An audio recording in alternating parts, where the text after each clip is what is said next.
ರಾಜ್ಯದಲ್ಲಿ ಈ ವರ್ಷ ಡೆಂಘಿ ಆರ್ಭಟ ಜೋರಾಗಿದೆ. ಈ ಡೆಂಗಿಗೆ ಆಗ್ತಾ ಇರತಕ್ಕಂಥ ಸಾವುಗಳು ಕೂಡ ಆತಂಕವನ್ನು ಹುಟ್ಟಿಸ್ತಾ ಇದೆ. ಜೊತೆಗೆ ಖಾಸಗಿ ಆಸ್ಪತ್ರೆಯಲ್ಲಿ ಡೆಂಗಿಗೆ ಯಾರ್ಯಾರು ಟ್ರೀಟ್ಮೆಂಟ್ ತಗೋತಾ ಇದ್ದಾರೆ ಇದೆಲ್ಲದರ ಮಾಹಿತಿಯನ್ನು ಕೊಡಬೇಕು ಅಂತ ರಾಜ್ಯ ಸರ್ಕಾರ ಕೇಳಿದೆ. ಜೊತೆಗೆ ಡೆತ್ ಆಡಿಟ್ ಮಾಡಿಸೋದಕ್ಕೆ ಕೂಡ ಮುಂದಾಗಿದೆ. ಇದಕ್ಕೆ ಸಂಬಂಧಪಟ್ಟ ಮತ್ತೊಂದು ರಿಪೋರ್ಟ್ ಇದೆ, ನೋಡೋಣ. ರಾಜ್ಯ ಆರೋಗ್ಯ ಇಲಾಖೆಯಿಂದ ಡೆಂಗ್ಯೂ ಡೆತ್ ಆಡಿಟ್. ಖಾಸಗಿ ಆಸ್ಪತ್ರೆಗಳಲ್ಲಿ ಡೆಂಗ್ಯೂ ಸಾವಿನ ಮಾಹಿತಿ ನೀಡಲು ಸೂಚನೆ. ಬೆಂಗಳೂರು ಸೇರಿದಂತೆ ರಾಜ್ಯದಲ್ಲಿ ಡೆಂಗ್ಯೂ ಪ್ರಕರಣ ಹೆಚ್ಚಾಗ್ತಿದೆ. ರಾಜ್ಯದಲ್ಲಿ 5374ಕ್ಕೂ ಹೆಚ್ಚು ಕೇಸ್ ದಾಖಲಾಗಿದೆ. ಬಿಬಿಎಂಪಿ ವ್ಯಾಪ್ತಿಯಲ್ಲಿ 1500 ಸನಿಹಕ್ಕೆ ಕೇಸ್ ಹೆಚ್ಚಾಗ್ತಿದೆ.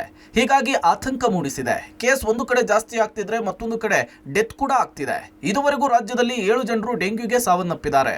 ಹೀಗಾಗಿ ಸಾವಿನ ಬಗ್ಗೆ ಡೆತ್ ಆಡಿಟ್ ಮಾಡುವುದಕ್ಕೆ ಆರೋಗ್ಯ ಇಲಾಖೆ ಮುಂದಾಗಿದೆ. ಡೆಂಗ್ಯೂ ಡೆತ್ಗಳು ಆಗುವಂಥದ್ದು ಎಲ್ಲ ಕಡೆಯಿಂದಲೂ ನೋಟಿಫೈ ಆಗಬೇಕು. ಅದರಲ್ಲೇನು ಖಾಸಗಿ ಆಗಿರಲಿ ಸರ್ಕಾರಿ ಆಗಿರಲಿ ಅದು ನೋಟಿಫೈ ಆಗ್ತದೆ. ಡೆತ್ ಆಡಿಟ್ ಮಾಡ್ತಾ ಇರ್ತಾರೆ.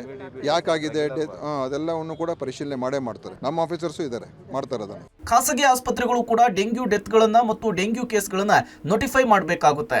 ಯಾವುದೇ ಖಾಸಗಿ ಆಸ್ಪತ್ರೆ ಕೂಡ ಬರುವ ಡೆಂಗ್ಯೂ ಕೇಸ್ನ ಬಗ್ಗೆ ಆರೋಗ್ಯ ಇಲಾಖೆಗೆ ಮಾಹಿತಿಯನ್ನು ಕೊಡಬೇಕು. ಜೊತೆಗೆ ವೆಬ್ಸೈಟ್ನಲ್ಲಿ ಅಪ್ಲೋಡ್ ಮಾಡಬೇಕು. ಡೆತ್ ಮಾಹಿತಿಯನ್ನು ಹಂಚಿಕೊಳ್ಳಲು ಸಚಿವರು ಸೂಚಿಸಿದ್ದು, ಖಾಸಗಿ ಆಸ್ಪತ್ರೆಯವರು ಡೆಂಗ್ಯೂ ಮಾಹಿತಿಯನ್ನು ಮುಚ್ಚಿಡುವಂತಿಲ್ಲ. ಈಗಾಗಲೇ ಎಲ್ಲ ಕಡೆ ನಾವು ಅವೇರ್ನೆಸ್ ಮಾಡ್ತಾ ಇದ್ವಿ.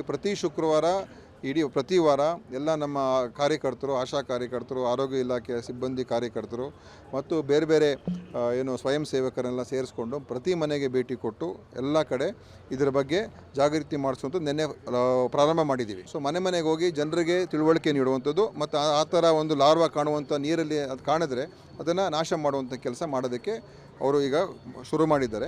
ಡೆಂಗ್ಯೂ ಕೇಸ್ ಏರಿಕೆ ಆಗ್ತಾ ಇದ್ದು ಸಾಕಷ್ಟು ನಿಯಂತ್ರಣ ಕ್ರಮಗಳನ್ನು ಆರೋಗ್ಯ ಇಲಾಖೆ ಕೈಗೊಳ್ತಿದೆ. ಈಗ ಆಗಿರುವ ಸಾವುಗಳ ಬಗ್ಗೆ ಡೆತ್ ಆಡಿಟ್ ಮಾಡ್ತೇವೆ ಅಂತ ಹೇಳ್ತಾ ಇದ್ದು, ಆಡಿಟ್ ನಲ್ಲಿ ಏನೆಲ್ಲ ವರದಿ ಬರುತ್ತೆ ಅನ್ನೋದನ್ನ ಕಾದ್ ನೋಡ್ಬೇಕಿದೆ. Lokesh, public TV, Bengaluru.